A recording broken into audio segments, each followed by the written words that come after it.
Okay, so here's the deal. So my wife and oldest daughter, are at soccer practice. It's on Thursdays, where it's kind of a daddy-daughter date that I have every week with my youngest, Elliot. I had made pasta. We're sitting at the dining room, sitting at the table, just kind of talking, like hanging out. We have Bluey on the TV, which is like good start. Yep, which is in the living room. Which, by the way, have you seen the last episode that everybody's talking about, the sad one? Yeah, the what is it called? The Sign?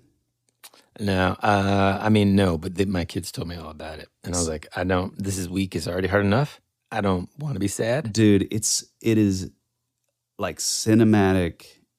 It is a cinematic masterpiece. The way, I'm telling you, you have to watch it, because the way this particular song comes in and the ending, like it is. I'll give it a shot. Incredible. I believe. Anyway, so we're watching Bluey, right? Got a little pasta puttanesca over there. Yeah, I got a little. I mean, she's a big butter noodle fan, but oh yeah, that's okay. But it's like the little like 3 cheese like stuffed, like little. They look like little. That's the most un-Italian thing you could ever tell me, man. I don't know what that is. What do you mean? They're just like little. They look like little like moons, but they're like stuffed cheese. Like, what do you mean, macaroni? No, let's move on. They have cheese in the middle. You're starting to make me angry. Let's move on. Anyway, maybe it's the Sicilian thing. Anyway, so we're sitting 100% there. 100% it's not Sicilian. Go ahead. We're looking, beyond the couch into the living room. Mm-hmm. So my living room, the way it's laid out, is it has very, very tall ceilings. There's like a Juliet balcony kind of thing, and then it's like the upstairs ends where the living room is. So we have like a really big ceiling, right? Yeah. So it's like, I don't know, like 20, 30 feet or something. Yeah. In our mansion. And so we're sitting here, by the way, and this, what I'm about to say, is something that I've always wanted to happen, and it finally happened. Of course, that's why it happened. Yeah, but I haven't thought about this. I haven't thought about this in, literally years. Maybe there's a time delay. Go ahead. Could be. Yeah, it could be. So we're sitting there, out of nowhere, right in the path that we're looking. Also, keep in mind that the ceiling, there's no way that you could be where this thing happened. Which I know that doesn't make any sense, but anyway, we're watching TV. Suddenly, a key falls from 2 stories up, close to like where the ceiling is in our living room. It literally like appeared out of nowhere and fell out of thin air. And this you already told me this, but that is the craziest thing I've ever heard. So basically, walk me through where the key lands. So it lands on.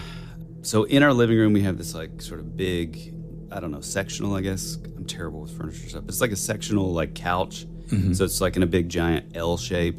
In the middle, we have a table and then like a rug. And then between like the rug, there's like wood floor, obviously underneath the rug. And then the like little, I don't even know what it would be called, like a cabinet sort of thing. And then the TV's like on the wall. So it literally would have fallen roughly where the ceiling fan is, which is like 30 feet up.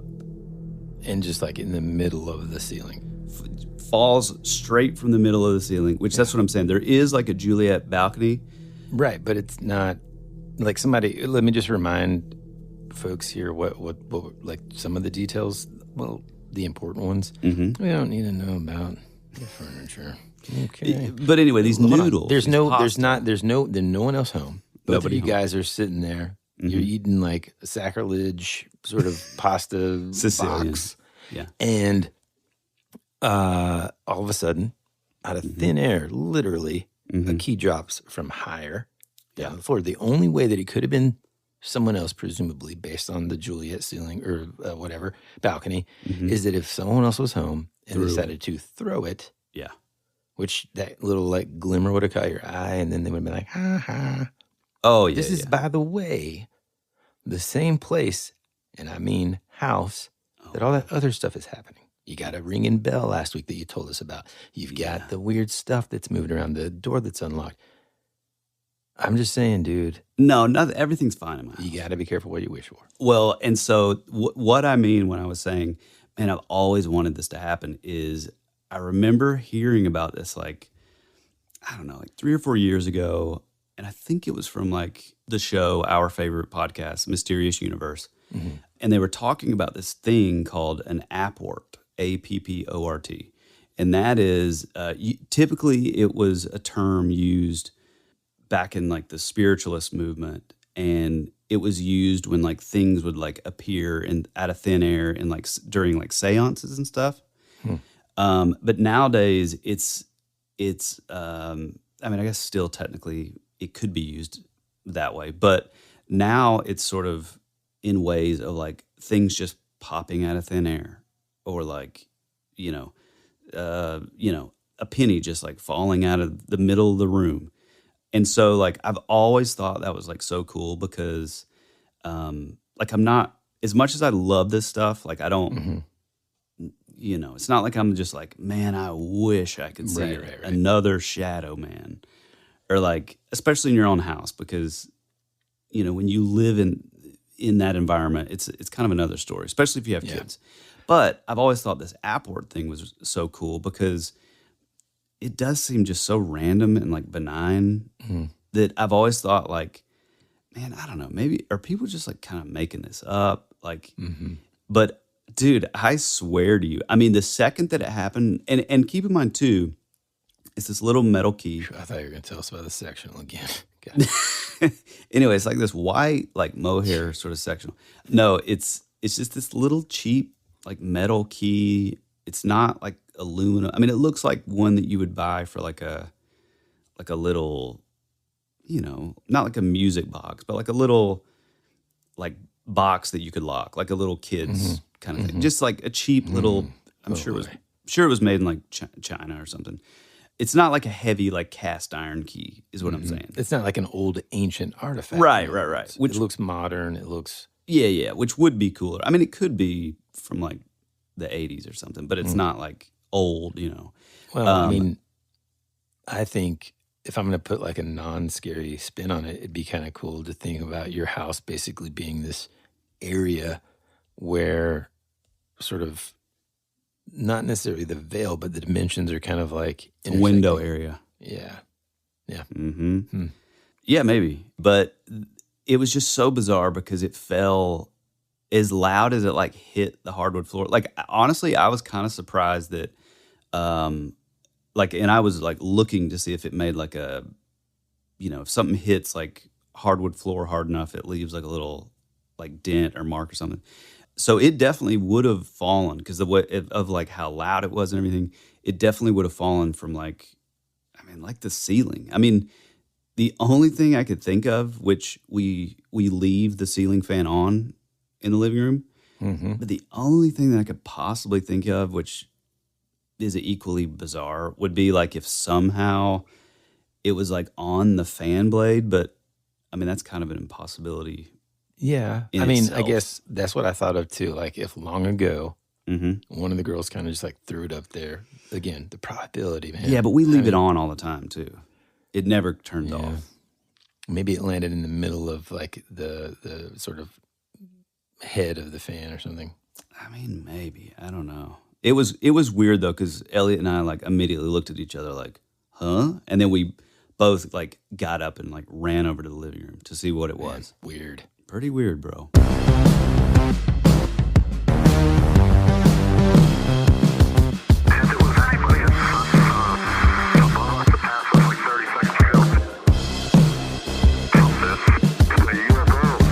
Howdy, folks. Welcome back to another episode of your favorite podcast, That Would Be Rad. We are a podcast that majors in 80s and 90s nostalgia, comic culture, all things paranormal, and minors in retro video games, tabletop RPGs, pre-internet mysteries, and raising our kids to be half as cool as we were back in the 80s. We are your hosts, Woody Brown. And Tyler Benz. Hey, man. Hey, man.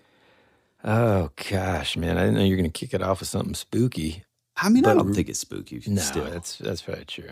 Now the bell situation, that was a little Yeah, dude, that was also terrifying. Last week's episode as a whole really was pretty freaky, man. But I love it because I love it whenever it's people sharing their experiences. Oh, yeah. And already we've had like some inquiries and whoa. Said it weird. Inquiries. Inquiries, right? Inquiries? Dude, that sounds Why does it sound so weird? ridiculous. Already we've had people inquire about ways to kind of send their story. And ultimately, I think it's because, and thanks to, I should say, listeners that share their experiences with us. It kind of, I don't know, loosens them up a little bit, lets them know, hey, we're gonna make it, we're gonna add some stuff to it. We're gonna ultimately tell your story, and you can be brave to do so. This is a great place to do that. So thank you again to our listeners that send those in. It's funny though. Today's episode really is inspired by a single, hey man, do you remember? Yep. Situation. Yeah. And so, by the way, folks, Tyler or I will kind of send each other things throughout the day via text message or call each other up and say, hey man, do you remember like this, and this, just to talk about it? When we started talking about this in particular, I was like, dude, yes, this is another one of those situations where it causes like this, family, not argument, but discussion that ends up dominating whatever the situation was. Yeah. So basically, I had seen this Instagram post, from some rando, and it basically was asking if if you grew up in the 80s, if you remember like the Tootsie Pop and the Indian on there like shooting like the constellation. And, basically, what did that mean to you? And because some people believe that if you found it, you could take it to wherever you bought it and they would give you a free Tootsie Pop. And for me, I don't remember that. I just remember it was like, it was kind of rare and it was like, oh, this is like good luck. This is cool. And I remember I would like keep them and like fold them and, Yeah. Keep it in my wallet. Keep it in my, yeah. But I thought it was just like a good luck thing. I had never heard of it being something where you could take back and get another one. Right. So basically, this was one of those moments where Tyler thought he was going to be like, see, man, and you guys didn't even have whatever. But believe it or not, I had already heard about this legend. And also, I want to point out the differences in even just how we pronounce that word. So I say Tootsie, and I keep on hearing you say Tootsie. Tootsie. Well, I'm just saying. Anyway, and I had always remembered I had always remembered. I don't know what you're talking about because I already took it out. No, you're not taking that out. Oh, yes, I am. No, you're not. Terrible. No, it's very entertaining. Dude, I can't even say it now. Say it again. Inquiry. I mean, that was a little better. No, it still sounds weird to me. It doesn't matter. Stay on track here, okay? Tootsie. I remembered that hearing about the fact that you could, like, if you found the Indian in the shooting star, you could take it to a candy store, get a free one or whatever. But like I was saying, like this caused like this huge sort of, hey, everybody stop what we're doing. We got to figure this out. Now, here's how we were able to do that. Give you a little context. My father-in-law, rest in peace, was kind of not obsessed, but every single week when we would have our family dinners over at our house, he would bring this huge bag of Tootsie Pops. Yeah, it was this for thing. all the grandkids, right? Yeah. And some of the grandkids, they're like, I don't really care, we don't really like them or whatever. But at the end of the day, they wanted to make their grandpa happy. And also, it's candy. So they're not going to say no for too long, right? And so we'd have all those. And I brought that up at some point. I think it was last year. It could have been, I don't know, a year ago or something. And I said, hey, do you remember, like, did you ever hear the one? And a couple of different things happened. Some people were like, I have no idea what you're talking about. And others who are closer to my age would be like, yeah, I remember it being like, wasn't it, you could get a free one or was it good luck? I even asked my dad about it and he seems to remember something along those lines. And so what we did is we started to figure out, okay, I wonder, before we Googled it, I wonder what, everybody get these wrappers out. We've got a big, huge sack of them.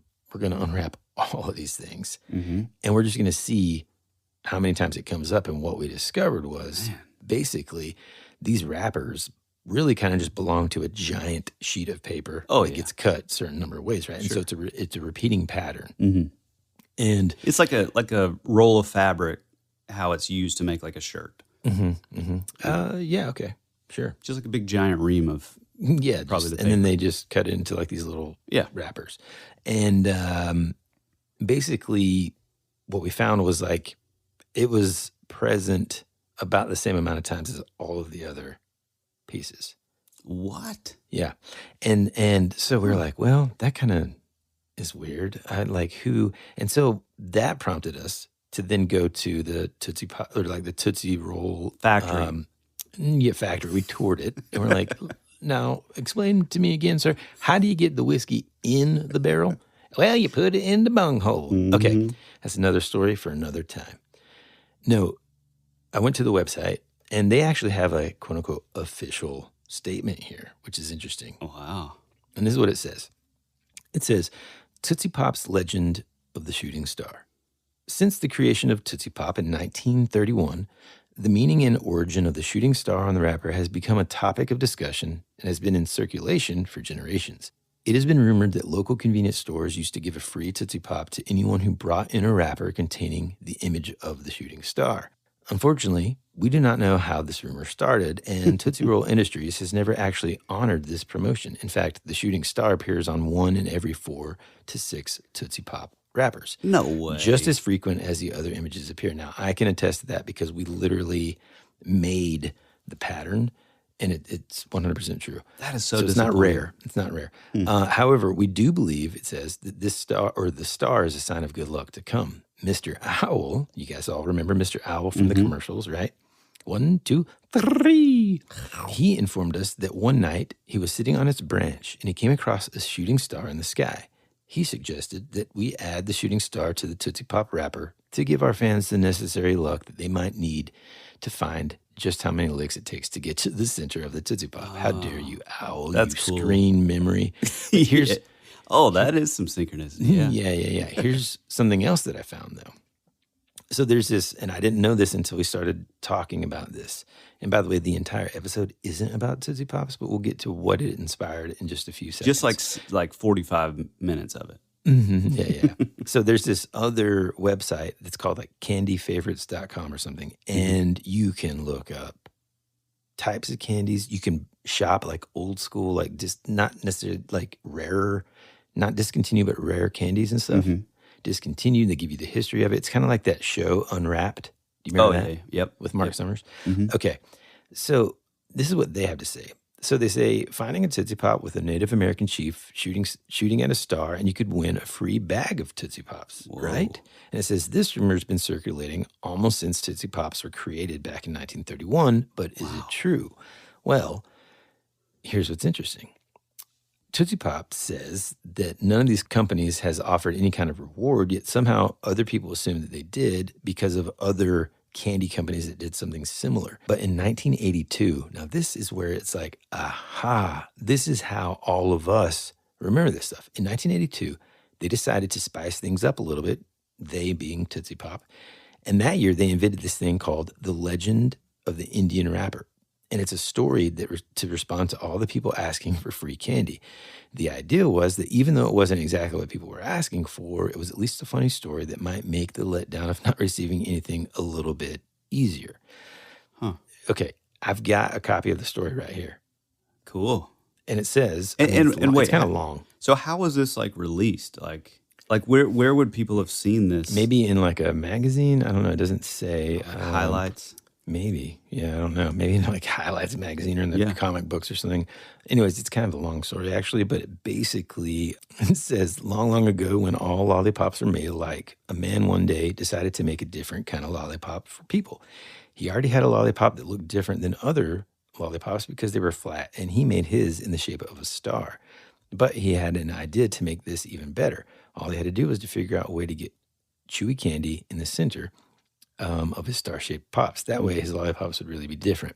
An interesting tale nonetheless, because this is something that we all, or most of us remember, at the very least, we remember it being maybe like good luck or that it was rare. And if, to me, kind of to your point, if all of the other wrappers, if you have the same probability, in other words, of getting one or the other, then how come it was just like that thing that we all focused on as being like the good luck one? Yeah, that's I would have bet like $100 that it was like pretty rare. Yeah. I'll have to look through my photos because I think I took a picture of the whole pattern just in case we ever talked about it. But anyhow, that kind of prompted us to sort of think about other things that we kind of remember from childhood that I think if you're between the ages of 36 and let's say 47, you'll know exactly what we're talking about when we talk about these things. Yeah. Here are a bunch of the things that I know you're all going to remember. And it took me down memory lane. And I thought, after kind of a couple heavy weeks of, concepts and theories and scary stories and stuff, I kind of, I've been doing a lot of listening. I've been listening to Smashing Pumpkins a lot lately. I'm in a sort of reminiscent and nostalgic vibe. And so I found this and I thought, you know what, man, I kind of want to pick your brain and also see if our childhoods were really all that different. Oh, yeah. Okay, first. After these messages, we'll be right back.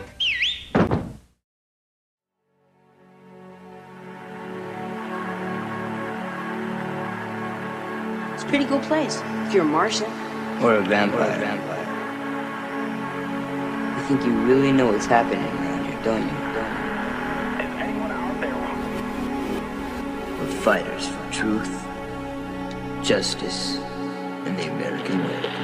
Hey, this is Woody. And this is Tyler. And you're listening to That Would Be Rad. And now back to our show.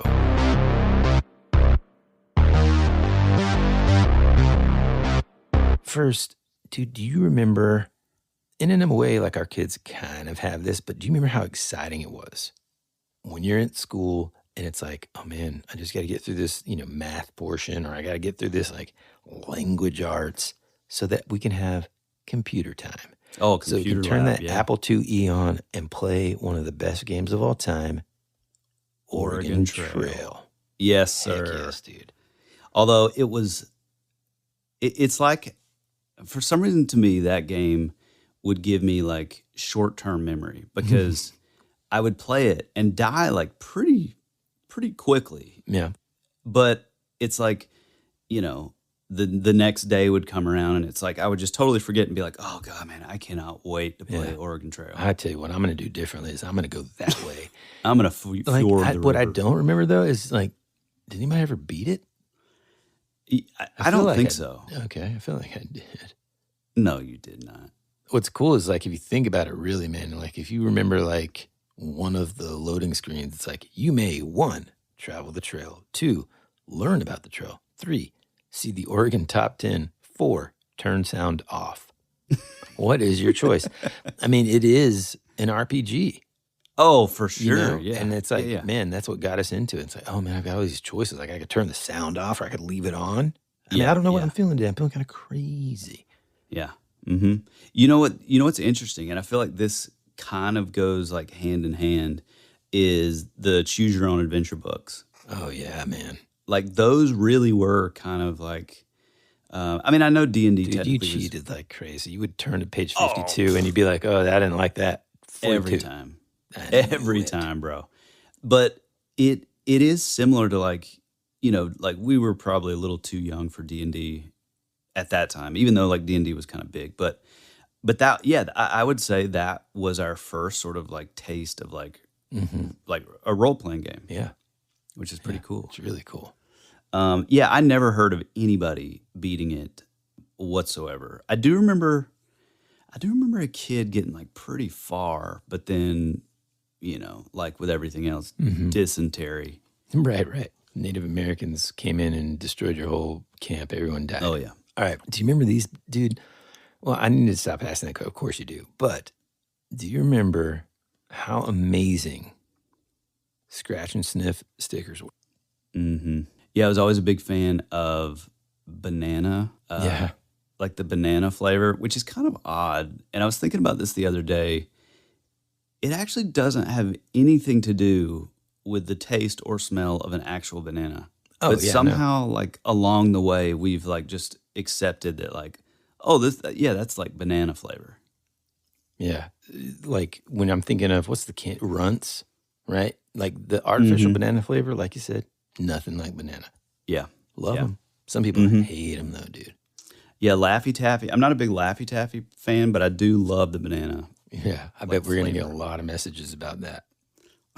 For real, because it's kind of like candy corn, like artificial banana flavor, candy corn. These are like things that really sort of separate the masses, you know? Yeah. I wonder if we went to like one of these presidential rallies on either side.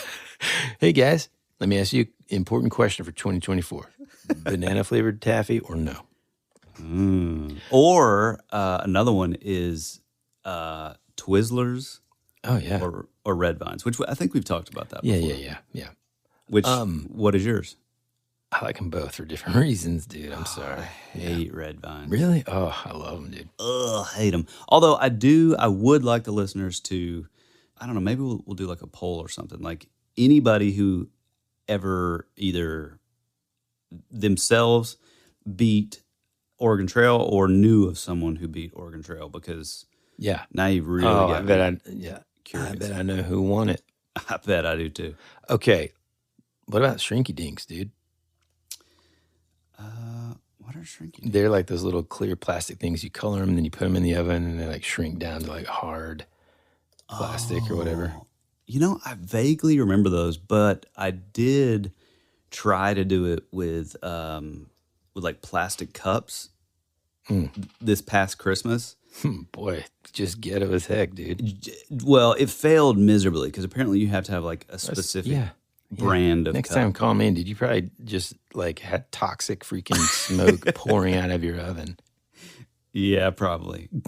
It did not work at all. But the people online, when they use these like specific brand of cups, it ends up looking pretty awesome. 8chan. Now, in the same vein as like scratch and sniff, first off, dude, they don't make those anymore, to my knowledge, right? Scratch and sniff stuff, the artificial. Remember, I had like a pencil that smelled like chocolate or like a ruler that smelled like bubble gum.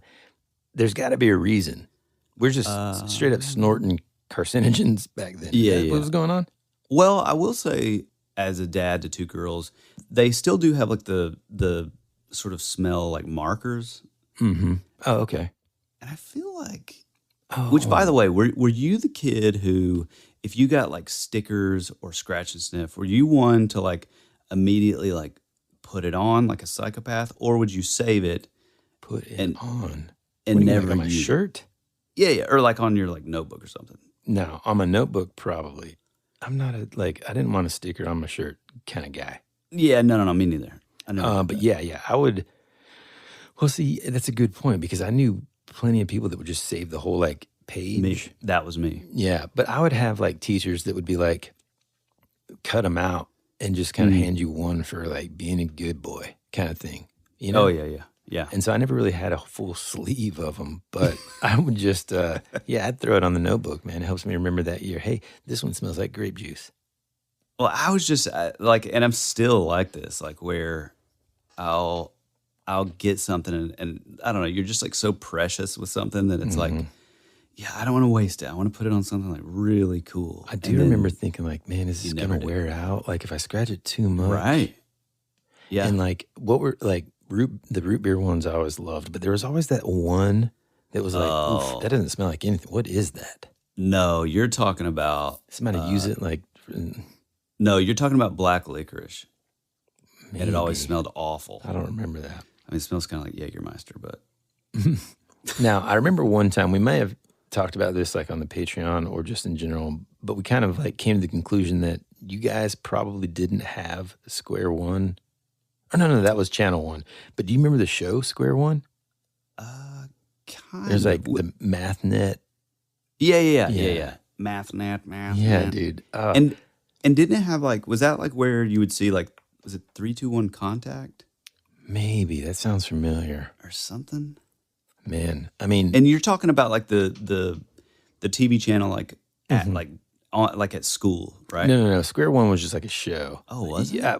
I kind of got it mixed up with Channel One, which was the news one from like around high school era. And we kind of did the demographics there. And I think they only released it in a couple hundred schools in the nation. You know, White Creek Baptist garage didn't have that in their school. Okay.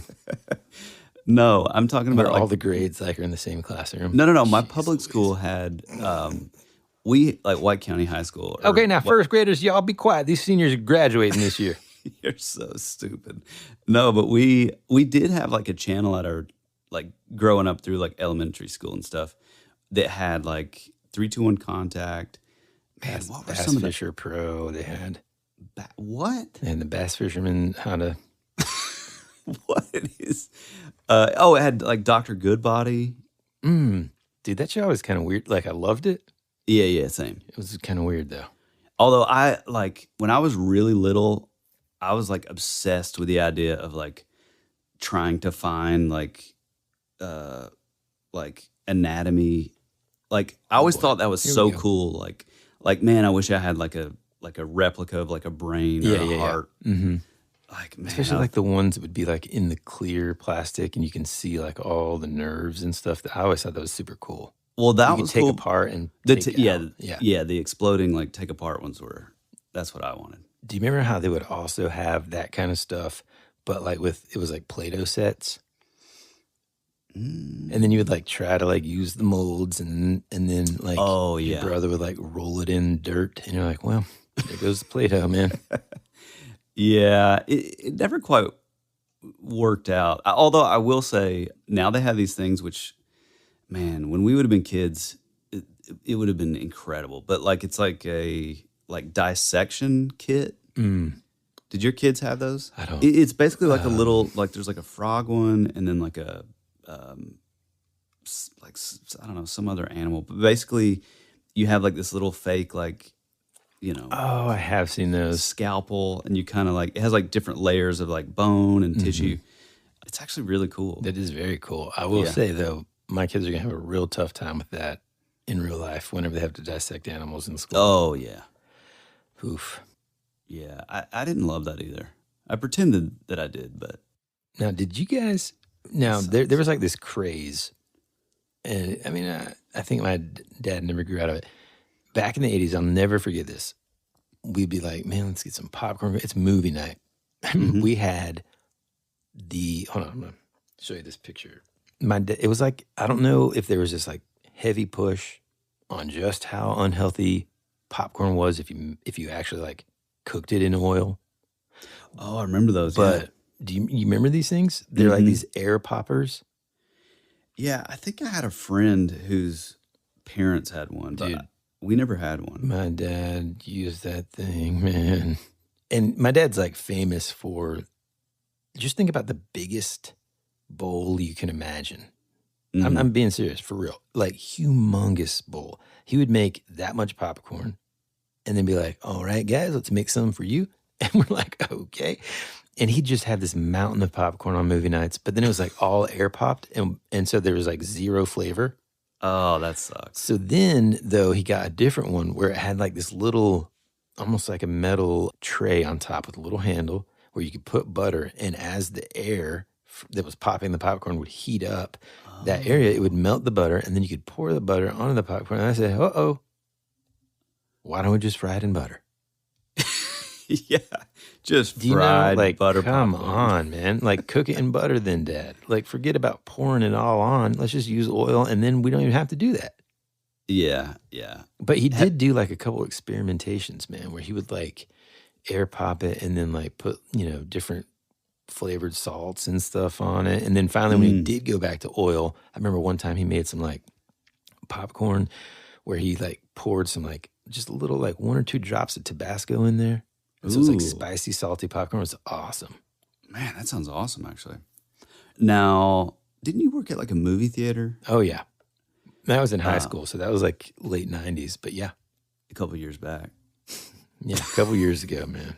No, I was going to say, if you've never like served popcorn, it is one of like the dirtiest, oiliest, like greasiest jobs. Dude, not if you do it right, man. Okay. I was the best, dude. You got that scoop and you're like, and then you got to, this is what I don't like, man. This is a time to be, I'm an old man, I'm going to get it on a soap bucket. I did that on purpose. I see these kids at movie theaters, right? And they get that metal scoop and they just put the popcorn in, and then that's it. And no, dude.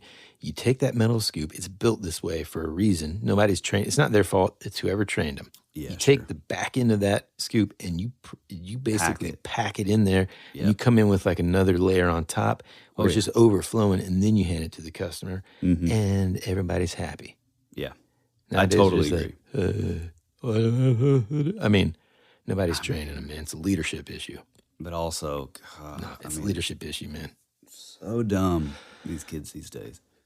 You know, birthday parties are even different than they were when we were kids. I had 2 this past weekend. Yeah, so you'll be able to know exactly what I'm talking about. When we were kids, man, I look at pictures of like either my own birthday party or parties that we would go to, and it was, you know, you'd go to Timmy's house and everybody was really excited because his mom was going to have the sprinkler on.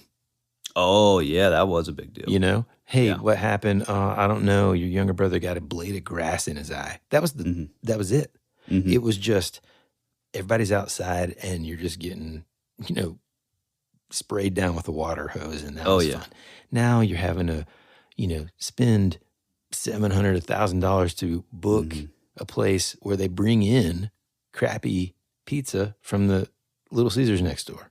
And you're like, I could have brought my own, man. Why does this cost me? You know what I mean? Yeah, for sure. And also, like, do you remember, dude, the cakes back then were different. Nowadays, you get like this big old cake, sheet cake or whatever, and it's got like a thin layer of frost, and that's fine. Yeah. Back in the day, dude, I saw this picture of this cake my mom made me, and it was a Smurf head. Ooh, I guarantee the cake itself was about the size of my fist, but like all the frosting that made it into a Smurf was like pounds, dude. Pounds of frosting. Just like all fondant. Yeah. And so like you actually got kids with big old pieces, like clumps of frosting on their plate, just, you know, just eating it. That dye just, just smeared everywhere. And we're just back outside playing in the sprinklers, man. Yeah. The blue dye. I mean, I know like my wife's real big. I mean, it's been going on for a while, but especially lately. We're going to a counselor. We're staying together for the kids. No. Oh, God. Like Red 30. Yeah, like whatever. Whatever it is. I mean, dude, there's lots of stuff that points to like, I mean, my dad has been hounding us for years about things with dyes can't be good. You know what I'm saying? Well, and what's weird too is like, especially, which I mean, my belief is that everything is so different now than, because for the longest time, like, you know, my wife would be like, God, we can't, you know, we got to stop eating like McDonald's or whatever. And my response was like, here we go. We used to eat McDonald's all the time, blah, blah, blah, blah. Well, the weird thing is I did run across this this video where this guy like was like pulling, somehow he was able to pull the labels from like stuff from the 80s. Oh, okay. And stuff to now. And it's like the exact same thing. And like, yes, Captain Crunch in the 80s was not good for you. However, whoa. Dude, there's like no 60 more preservatives added in nowadays than back then. I see what you're saying. Okay. I thought you were about to say like now it is healthy for you. I was like, dude, this is not. No. Now it's an attack. We're trying to be killed. Can I be honest for Thanks, a second? Bill Gates. Hey, Bill, you know what I would do? I would tear up a Smurf cake right about now. Oh, yeah. Give me all that blue 25 or whatever. It is funny though, man, because like another thing that's different is now it's just like the run of the mill. I don't know if it's just like our sort of local area listeners. You need to pipe in and let us know on your end of the world what it's like for you. But you go to these parties and these poor moms and dads, when your kids are ready to go, it used to be like, oh man, he's tuckered out. Let's carry him in. He's got the blue dye all over his face. Oh, yeah. Now it's like, well, don't forget your gift bag. And I'm like, wait a minute now. It's not my birthday. Oh, yep. Why are they getting you know what I mean? Yeah, we like I said, we just had 2 this past weekend. Same thing. Like I walked out of there with 2 little like pencils and like, you know, Taylor Swift bags with like ring pops and pencils and same kind of thing. All this stuff is just gonna go in the trash. Yeah. I don't remember like when that started, but that was never a thing. Yeah. for me as a kid growing up. We just hand out old Modern Society CDs for everybody. Here you go. Here you go, everybody. Friends and enemies. We still have 10,000 copies. Yeah. No, I have pictures where my birthday would have been like at Just the play you. place. Just you and your grandparents. And, of course, like the congregation. But, I mean, no kids. all the deacons at All the the church. deacons of the church were there. Not a kid. And then you just had like a little cupcake. And they're all in their 80s and 90s. God, Looking like a gelfling. Just Dude, it just made me think of the store, Michael Scott's store. Oh, no, that's too sad. But it is like, I'm sure it is kind of parallel to your own life. Yeah, sure. No, it's not. No, but listen, I ran across a picture of my, I don't know, Just it would have been like just crying in the corner. just by myself in a booth. Giving your mom a thumbs up, trying to pretend like you weren't sad. Like, it's okay. No, but I was at McDonald's and there was like ashtrays everywhere. Oh, yeah. Somebody was smoking in the background, like while I was blowing out the candles. Just a different time. Yeah, dude. Different. Man, I miss it. We'll return after these messages.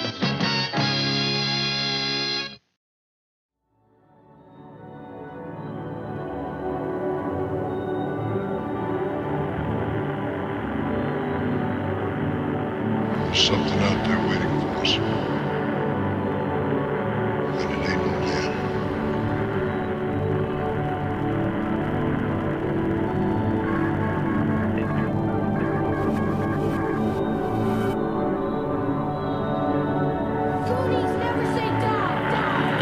Hey, this is Bryce Johnson from the Bigfoot Collectors Club, and you're listening to Tyler and Woody on That Would Be Rad, because that is rad.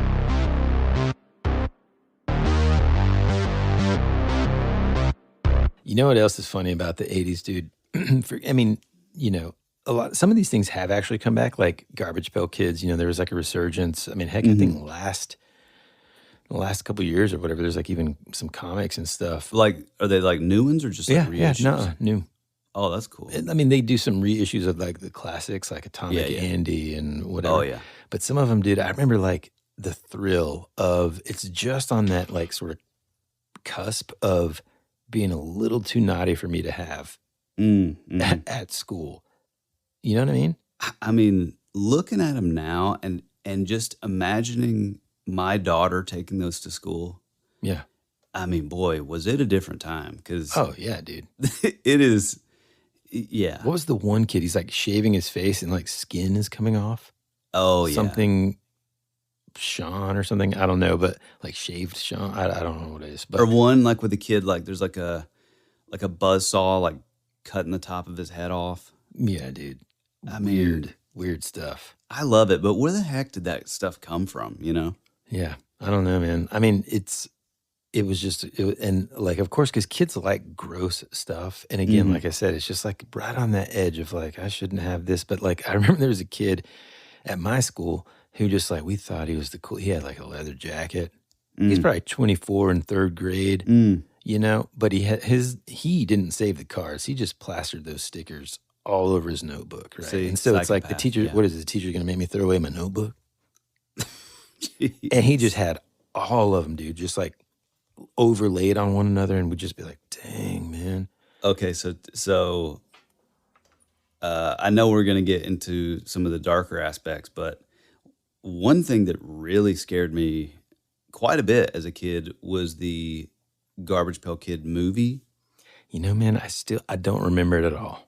Oh, they just look like so Yeah, they're bizarre. normal people, normal-sized folks with Garbage Pail Kid heads on their body. Was that it? Or was yeah, it like... dude, and they're like plastic, weird. Yeah, they are plastic. For some reason, I was thinking they were like They full might have body been suits. little people. Yeah, might have been. It might have been little people wearing them. I mean, what a just for the level of commerce for little people in the 80s was... Yeah, kind of tough times. But listen, No, because good times. Well, yeah. I mean, they had jobs for sure. Willow, I want to Ewok. get into like some of the freakier, the things that 100% scared us as kids. Like, what were they thinking, kind of stuff, in just a minute.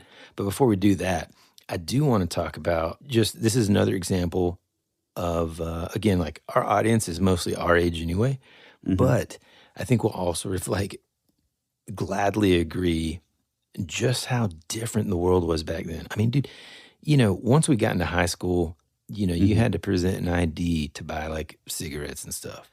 Oh, but can you remember this dadgum cigarette vending machines? Oh, you better believe it. In Everywhere. the Waffle House. Yeah, dude, everywhere. You'd have one like right outside of Blue Creek Baptist Church. They had one next to the bathroom. No. But dude, do you remember even when we first started Modern Society, there was still one in like a huddle house in White County. I mean, yeah, I wouldn't doubt it. I mean, that's pretty I awesome. don't remember. I mean, that's just wild. You didn't have to present anything. You know, I do remember like as a kid seeing one and just being like, I mean, would somebody stop me if I just pumped a bunch of quarters in there and pulled out a pack of cigarettes? Yikes. Yeah. Now, I do remember buying a few packs earlier on, and I do not condone smoking to our younger audience, but I do remember, I mean, boy, it was a rush when you were like 16, 17, you're late at night at the old Waffle House or Huddle House, and you're like, I'm going to give it a go. And if somebody stops me, I'm just going to run. Next thing you know, you're out in the back. You've smoked 2 Marlboro Reds back to back because you thought it was cool, and you're just throwing up nonstop. Oh, yeah. I never did any of that. Speaking of vending machines, before we move on, so like I've said recently, my daughter and I, she's obsessed with Pokemon, and by proxy, I'm also obsessed with Pokemon cards. Did you know that the very first sort of iterations of Pokemon cards were out of like vending machines over there? Yeah, I mean, I think I remember Woodrow telling me something like that. But yeah, man, I mean, can you imagine? Dude, and those particular cards, you know, because most kids just like stuck them in their pocket or, you know, whatever, got washed in the washing machine. Those particular cards, if you can find those, they're worth, you know, tons and tons. Man. Which is pretty amazing. Amazing. Now, one of the other things that's different about the 80s to now, I would say, is that like, and maybe it's just because we're looking back on it, I want to dive into some of the things that were, to me now as an adult, totally obvious that they're just terrifying things probably that I wouldn't either include in a movie or a TV show or just in general in pop culture. Mm-hmm. And I think you might agree. Now, some of them it's kind of questionable, but I do remember these things kind of being like, oof, you know, kind of scaring me. Mm-hmm. So first on top of the list, kind of close to old Tyler's heart here, is Cabbage Patch Kids. Some people are just like, you know, oh man, they're the cutest things ever. But I uncovered this thing. I don't know if you've ever heard of this, man, but this urban legend about them. No, but before you get started, fun fact, Woody's wife, Ann, and myself, we grew up in a town called White County or Cleveland, Georgia. That's a county, not a town. So. Well, I just said both, just to be specific. We are from the birthplace of Cabbage Patch Kids, and my mom grew up and was friends growing up with Xavier Roberts, the creator of Cabbage Patch Kids. So next time you're in Cleveland, Georgia, be sure to go visit Babyland General Hospital, and you can see it for yourself. And we don't get any revenue off of that, so... And use the promo code RAD20. Yeah.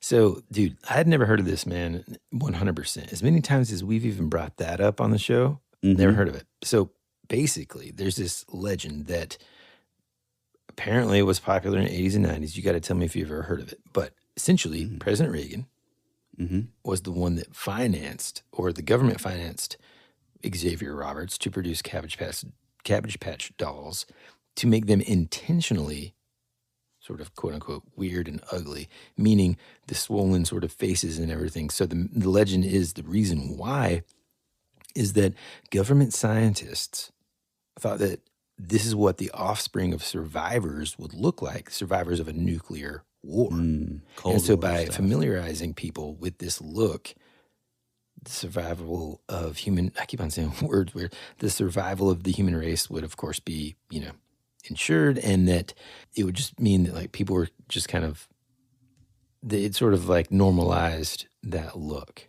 Now, have you ever heard anything like that? I have never heard anything like that. No, I've never heard of that. Now, is this like urban myth or urban legend, or you're saying like this is a true thing? Yeah, I mean, that's just an urban legend. I mean, I don't. Well, no. So, say, hey, by the way, for sure, we now know that Ronald Reagan no, in Cleveland, Georgia. I say absolutely not, because like I've said on the show, and I have kind of an insider take on this, but my mom did grow up with Xavier Roberts. He was always kind of a, Eccentric. very eccentric. Eventually would come out of the closet, super close with like Elton John and very sort of eccentric guy. And so he didn't have a ton of friends growing up that were other, boys. And so he was good friends with my mom, and like he was friends with like a bunch of girls, and always a little effeminate and a little different. The origin of the Cabbage Patch Kids came from, he would sit with this, he sort of became friends with this this lady that lived on our road growing up. She was very old at the time, but she was sort of a crafts lady, and she was kind of known for making these like little dolls. And I think they would make them, or she originally would make them out of like pantyhose. Yeah. Around like a shape, like a little pillow, and then like pantyhose over the top. And then on the pantyhose, she would sew in like the eyes and the mouth and all that kind of stuff. And so that's where that idea came from. It was very sort of like primitive, like Americana kind of art, and then so he sort of, I think after she like passed away, he kind of took it and ran with it. And, the rest is history. It became this massive sensation in the 80s. Yeah, and I think there's going to be a document. I think we said this the last time we brought it up. There's going to be a documentary, apparently. I don't know anything else about it. I don't know when it comes out or anything. Here's another thing that I know you'll remember instantly. Do you remember being kind of freaked out from the jump scare moment in the Large Marge scene in Pee-wee's Big Adventure? Absolutely.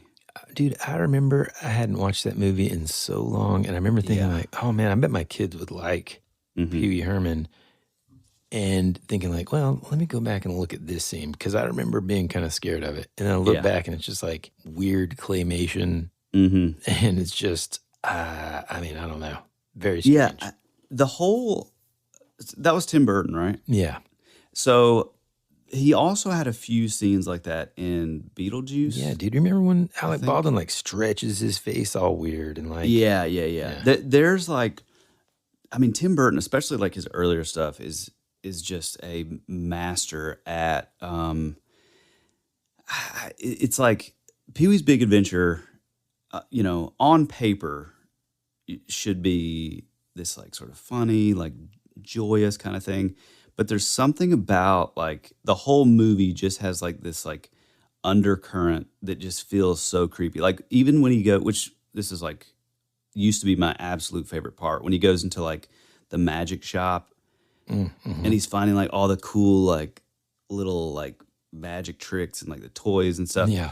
Like even that scene, like I don't know if it's like the lighting or like the music that he would use, but like you just sort of felt like uneasy throughout the whole movie. Yeah, man. The Large Marge scene is, man. Yeah. There's some weird stuff. And that, like you said, Beetlejuice is one of those that I still haven't, I'm like, I don't know. I watched all that stuff young. So sometimes I feel bad, but like I'm also just kind of a selfish parent. I don't want to be woken up in the middle of the night because they're scared and it's my fault. You know what I mean? Yeah. Yeah, the 80s are tough. Dude, there's also this episode, I've never seen it, or I don't remember it, but apparently there's this episode of Punky Brewster where Sherry got trapped in an empty refrigerator and almost died. Now, sorry that I laughed a little bit just then. That's terrifying. But the reason why that kind of tracks with me is, I may never have seen it, but apparently my mom did. Because you can't get too close. No, don't trap yourself in the refrigerator. I'm like, hey, Mom, how am I getting in the refrigerator? Yeah, who is am I going to just move all the food and put it down on the ground and crawl in there? Like, what's going on? So anyway, I just remember her just like nonstop. Like we always say, you got to look out for quicksand. Don't climb into a refrigerator or you're going to suffocate to death. And, there's razor blades and candy apples if you go out on Halloween. Well, I wonder if that comes from like, so do you remember like the old school, like 50s, maybe early 60s refrigerators that basically would like lock? Yeah. Yep. Yeah. I wonder if that fear like comes more from that I'm era. sure, dude. Yeah, yeah. Where they had that like hardcore latch. I mean, Oh, now yeah. it's like if I can make sure the dadgum thing stays closed. Exactly. You know what I mean? Yeah. And by the way, we've talked about this numerous times on the show, but boy, the fear of getting stuck in quicksand in Where the did 80s. it come from? You know? I don't know, but it was everywhere. According to how we grew up and the frequency with which we heard about looking out for quicksand, Oh, yeah. one of us out there surely would have, come in contact with some. Was it I like mean, you would maybe, think was it so. like Princess Bride? Is mean, that maybe. what kind of, Maybe Never Ending Story. oh God, I'm glad you brought it up. That's another one that's just, Yeah. I won't say scared. And there's some scary moments, like even like the wolf thing was kind of scary, but like talk about just emotionally distressing. Oh, yeah. Was, that scene when Artax is in the swamp of sadness and he's just stuck and you can't move. Ugh. Yeah. Which, by the way, I know we've also talked about this before, but if you haven't looked at this particular scene, Man. this is one of the single funniest, like, I don't know, what would you I've never call it? laughed so hard. I laughed so hard that I almost vomited. It's the same. Like, it's what would you call it? Like, not really it's not a blooper. It's basically just terrible effects, practical effects, I guess, because the scene is when the nothing is kind of is just taking over everything. And Atreyu is trying to hold on to this tree. I want to say it's just after he comes in contact with that wolf or whatever. And you see him kind of climbing down the tree, the actor that played Atreyu. Well, the wind starts picking up and it's like crazy. And so then he like grabs on to the branch and then instant cut to no, before he even gets on the branch, I think it's like trying to blow him. And you're like, what? Yeah. Like it's an adult.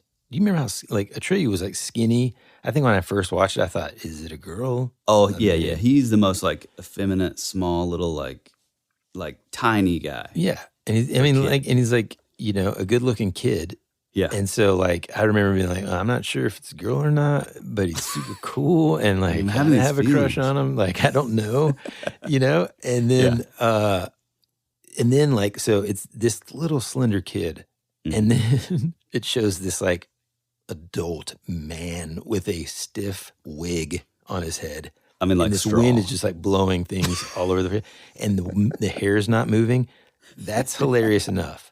Then he tries to, and then he grabs on his branch, and that's when you see that this dude's been working out since he was like 10, and he's got these like, he's just jacked, man. And you're like, whoa, wait a minute, because he's wearing this like sleeveless vest, thing, and he's just like, doing a freaking whatever those sideways planks basically is what it looks like he's doing in this scene. Dude, when Tyler and I think we accidentally stumbled onto that, right? Because we it was those times, 20 years ago when we were trying to get our girlfriends at the time to watch hey man, we haven't seen this in forever. Let's put it in. No. We saw this in Chicago. Okay. In Naperville. But when we got back from tour, we were so excited. Yeah, we had to show them, right? We had to show them, yeah. Oh my God. And we laughed so hard. So if you haven't seen that scene, I mean, I'll try to maybe get a clip of it and put it on our Instagram. It is so freaking hilarious. Well, and, the what's interesting is nobody talks about that scene online. Even to this day, I don't know that many trick 'em? Well, nobody has caught it. I feel like you would at least find people talking about it on Reddit, but God, it is so funny. Man, it's amazing. There's a couple other things that I don't know. I just don't know. There's one that I think we should kind of maybe focus on it in terms of finding this episode, watching it, and then reviewing it for Halloween. But it was the 2-part, quote unquote, called The Perils of Punky. And it was a Halloween episode. And it had all of her friends died these strange deaths. And she was attacked by a giant spider. There's this picture of this kid. It's just terrifying, man. So it's this was a very popular I don't remember that show. Yeah, I think I don't either. I had already aged out of watching it, or I was already overseas. I'm not sure. I do remember, and I don't know if I've mentioned this on the show, but something that really scarred me as a kid is the I mean, there may be newer ones, but like it was like the Garfield Halloween special. Yeah, we talked about that before. Yeah. Man, I don't know why, but like just the whole vibe is like, and I think we actually watched it. Yeah. We like went back and watched it on YouTube or whatever. And even now the vibe is creepy enough that I probably still wouldn't let my kids watch it. I mean, It's dude, there's so pretty many awesome. of those things that are like, what were they thinking? Or I can't show my kids that. Return to Oz, dude. Oh yeah. So many things. You have the wheelies. but then you Or also the have wheelers. a room full of heads, bro. See, that never used to bother me as crazy. much as like is it wheelers or wheelies? I don't remember. Wheelies, I think. Yeah, I think you're right. See, I'm the exact opposite. Those scared me well, I mean, they were kind of scary, but also I was like, I don't know, it's kind of cool. And also it's just some dude with wheels on his hands. Yeah, but the way A room full of heads. yeah, no, it was definitely weird. But the wheelies were scary because of like the setting. Like it was weird, like Roman. Abandoned place. Yes. People were like frozen in time. Yeah. And then it you was- had like TikTok, the automaton or whatever, automatronic, whatever. Automatronic, I said. Feruza automatronic. Balk was in it. She was the Princess. girl. Dude, what about how so Dorothy wakes up, she sees all those heads in the closet, and then the Princess Moby Mombi or whatever, begins to chase her. That's what Now, dude, come now on. that was pretty scary. Terrifying. Yeah. That was pretty scary. Yeah, that whole movie like had like a tone. I wonder who like produced that movie. I don't know. I mean, this would have been like definitely like pre Tim Burton, but it had a similar kind of like vibe, like and I mean, I think it was like Disney even, which Oh, is, yeah. I mean, dude, think about it this way. It came out in 1985. People have been watching, speaking of MGM Plus, people have been watching the original one for, over and over. I mean, that's one of those movies as a kid, dude, that we would just watch over and over and over and over same, again. I like love hundreds it. of times. Yeah. And then 1985 rolls around. And you're like, oh, man, they're going back to Oz. This is going to be great. Yeah. Room full of heads.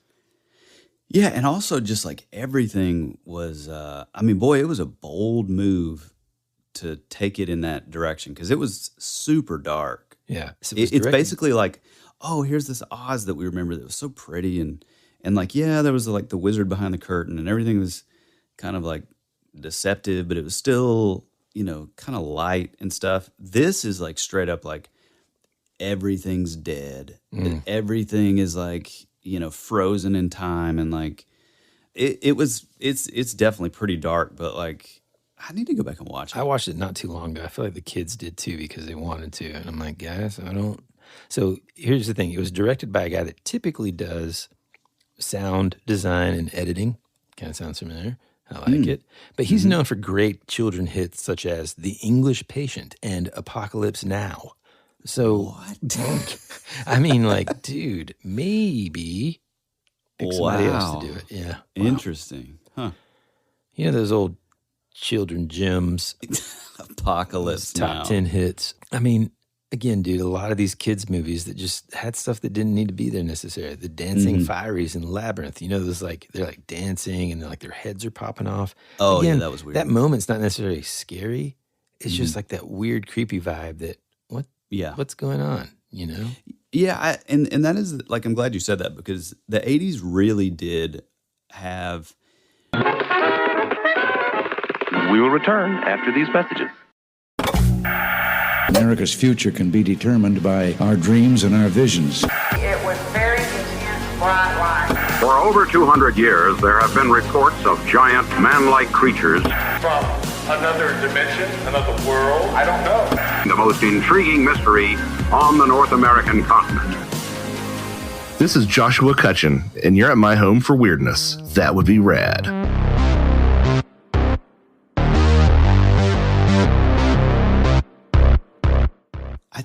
I mean, obviously in the 80s, you did have like entertainment that was like, oh, well, this is going to be for kids. And it would have like, the music would be, I think of like Care Bears and like stuff like that, where it was like over the top, like for kids. But then you had these other properties, kind of like Return to Oz and stuff like that, even like Pee-wee's Big Adventure, where yeah, it was kind of for kids, but at the same time, like the tone was like dark because I think they hadn't quite nailed down like oh, all the music has to be, over the top, like kid friendly. Yeah. And so you had like, I don't know, pacing and like sound design and stuff. It was still like pretty creepy. Yeah. I mean, I have a theory about that. Oh, okay. Get in So there. this was even before, especially early 80s. It was kind of really before it started becoming more mainstream for there to be like the video store or VHS being another stream of revenue for these studios. And so like, picture an again, the difference in time. You got an 80s dad who basically, you do something, you're getting punched in the face, okay? They're not going to want to go see XYZ cartoon and spend the money to go and do that unless there was a little bit of something that would entertain that demographic. You know like what Jessica Rabbit. Exactly. And so like they would do that kind of stuff, I think, and write in like sort of more adult sort of, content or characters or storylines and everything so that the whole, quote unquote, whole family could be entertained. Nowadays, they don't have to do that, man, because everyone's just like, yeah, you can watch that, press play, and then walk out the room.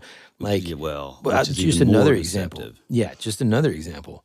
Dude, I am not going to go, for the most part, when I take the kids to see a movie, it's whenever it's a giant sort of like, oh yeah, we got to see that. Same. Despicable Me, I guess, or Minions. Yeah, that kind of Well, stuff. like that is that's just going to be like a huge sort of thing. Star Wars, or I took, now I'm able to take my oldest to like, no, not Dune, but bigger movies because it's like $100 just right out of the gate. We call those tent pole franchises in the biz. And so like because nowadays a lot of writers are just writing it for home viewing, and that we have way more access to it. I feel like that's why like the 80s was just a confused time. We still didn't, it was like not until I think mid to late 80s where PG-13 became a thing. And so they were just confused in terms of who was watching this, who's the audience going to be, Yeah. Yeah, and it's also weird too because like I think that's a great way to phrase it, like just being like a confused time because I remember watching like American Ninja, 1, 2, 3, and 4, Commando, all the Rambo movies. Like I remember watching those at like such a young age. And I think it was because like it was like, okay, well, obviously, like dads are going to be into these action movies, but they're also they're like going to be psyched about it, so they're going to want their son to watch it, and like, of course, we were already like outside, like with sticks, like making gun noises, so that was just like served up to young boys like it was nothing. Well, just think about it too, dude. There was a freaking Rambo cartoon. Exactly, that's the equivalent of there being like, okay, guys, hey, hey guys, get your bowls of cereal. Welcome to Saturday morning. Jump on in here for the Expendables cartoon or the John Wick cartoon. Yeah, exactly. For real, now, it's like, what? Now, did you have, God, man, I would kill if I could find this.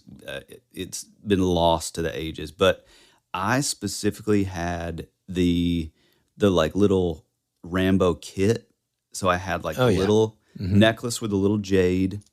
I had the red bandana. Yeah. And then I think it came with like a machine gun. Yeah, something like an Uzi probably. Oh, it would definitely like the Bowie knife. Yeah. Now, I don't remember the jade necklace, which immediately tells me that we got like the cheap knockoff version. It was plastic. And it was just like, how could they make even just a piece of material be like cheap? But I don't know how they did it, but that's what we had. Right. And like, you tie it around your head, like right out of the gate, I've got a big old melon anyway, and it's just like it busts. And then you're like, oh man. And then you blame it on your little brother. At least that's what I did.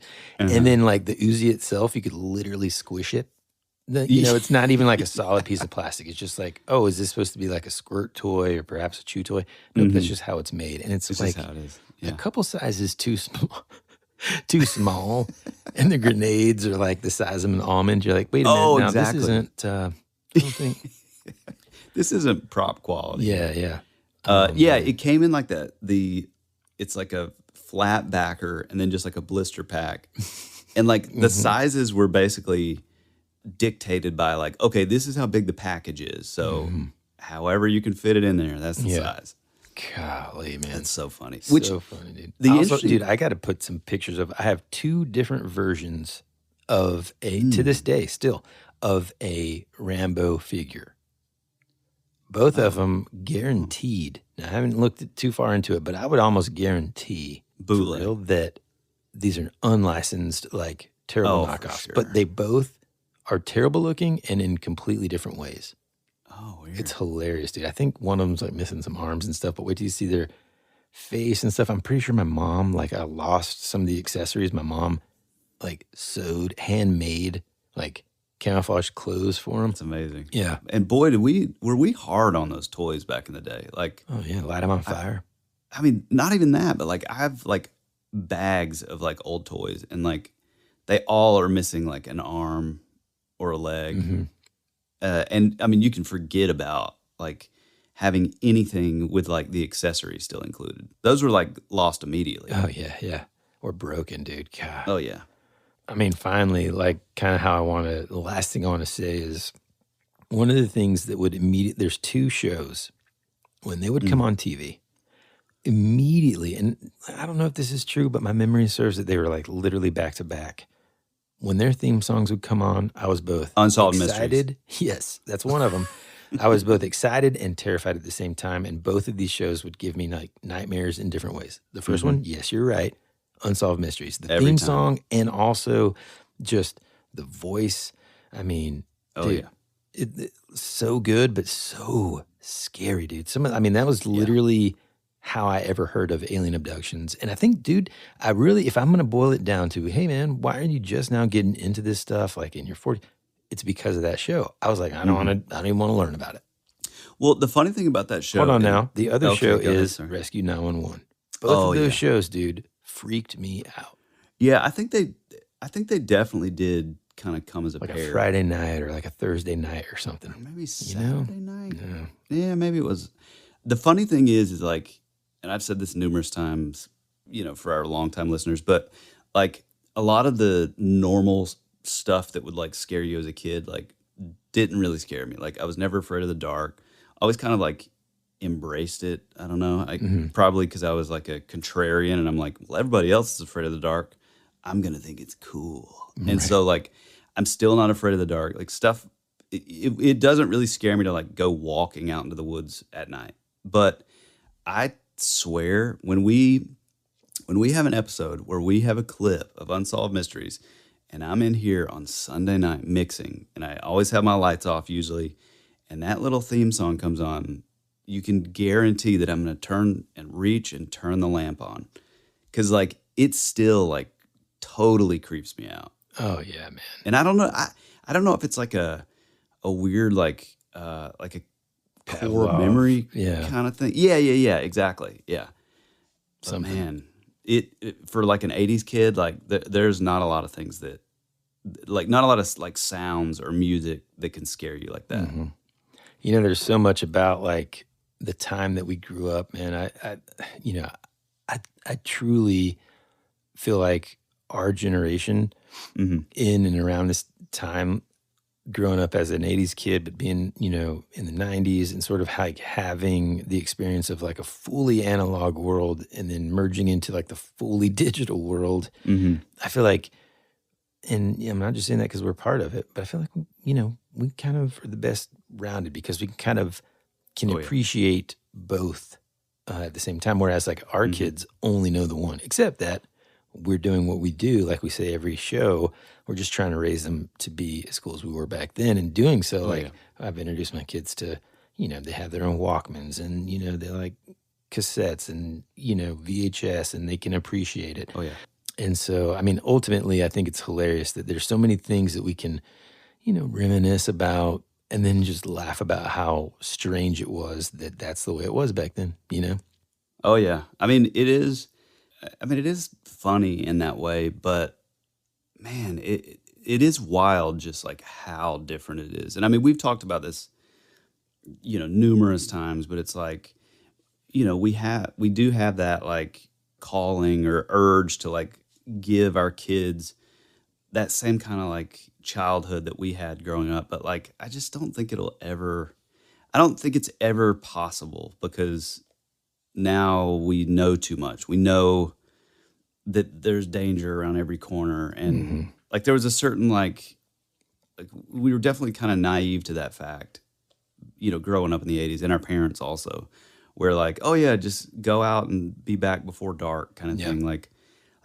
I can't imagine being like that with my kids now. I know. You know? And I hate it at the same time. Yeah.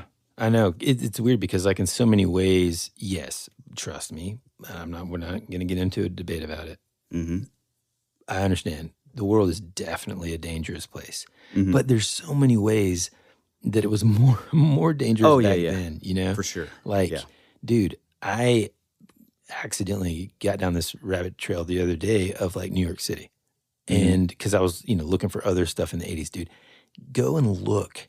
It's insane at like how like you should look at the homicide numbers for the New York City subway between the years of like 1981 and 1987. What's it's like Taxi Driver era. Yeah, dude. Like if you go watch Taxi Driver and it gives you the visuals of how dangerous it was. I mean, just nuts. So yes, the world is a dangerous place, but in so many ways it was dangerous back then. I really do kind of chalk it all up to exactly what you said, which is like we're just way more aware of it now. We have way more access to like nonstop 24/7 news cycle. And we'd hear about even the smallest of crimes.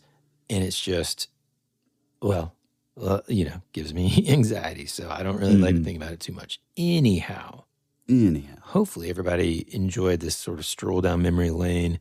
I know we didn't even touch on a lot of the things that I had kind of written down to talk about, but man, it is fun to remember those times, man. Oh yeah, yeah.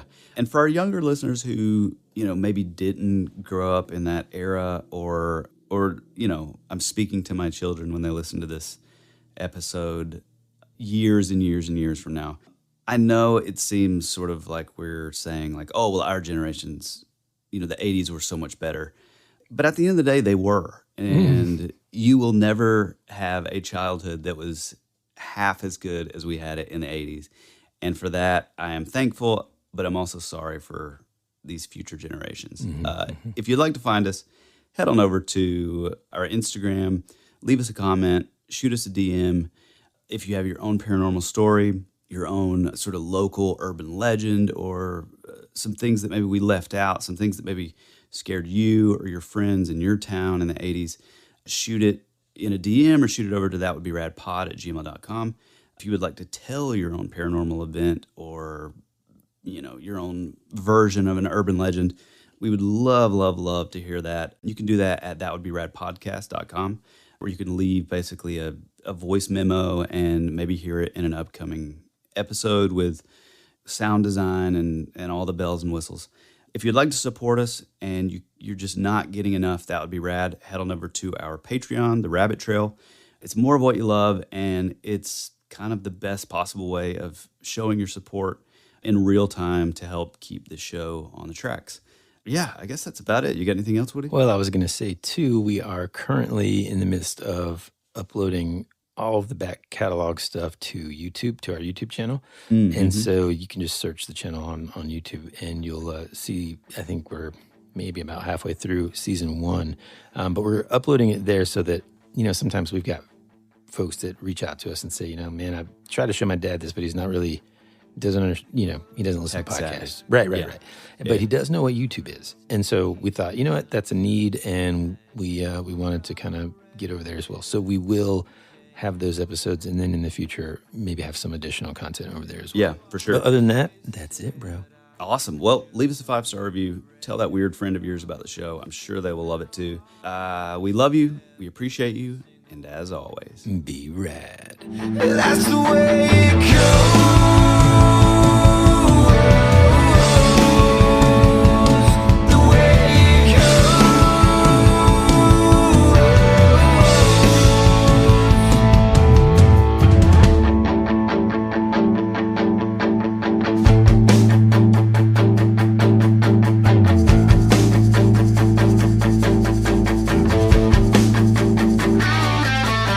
My favorite song on the radio.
clouds in a time where I just needed some sunshine. You were already dead before you became a ghost.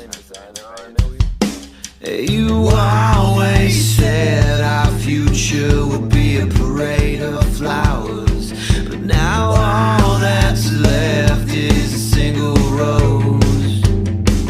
That's the way